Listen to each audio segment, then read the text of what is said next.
Bonjour Thomas. Bonjour.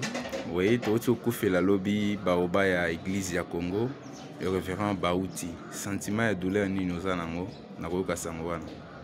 Bon, douleur comme tout, telle est la douleur de la séparation. Mais, et loko, na lobaki na bana juste lobi na butu ta on a vu sangwana. Na remercier Nzambe pour appeler sa vie. Et puis courage à cela qui nango, il y a pour changer makambo oyo ya changer na vie na ye et kabola na baninga ebele o bazalaki nango. Et puis à continuer na Jésus, à guérir bon malade, à continuer tina suka Nzambe na nga pambola courage wana o bato bazwaka te azwa pe amemi ebele epa na nkolo tika ete lelo esengo eza. Donc bato ya Nzambe ifu bayoka esengo na ntango wana ke moninga akei soki ekomi turu na nga mpe nakei.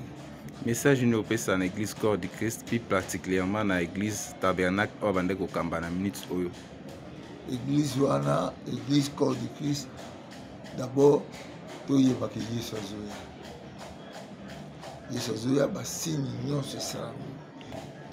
Conseil na opesa biso tokabana na foi ya bato balakisi biso Yesu te. Eza te ke po aza te, eza temps nga pe na ezali le bâton que Dieu a laissé. Ce bâton-là, il faut que dans la génération et c'est l'occasion de au monde à l'Iwan et le l'échec. Jamais. Donc, tu y es, nous allons dans l'exhibition, surtout bateau oyo, bazali na bergerie na ye, bala nanzela où est articulé.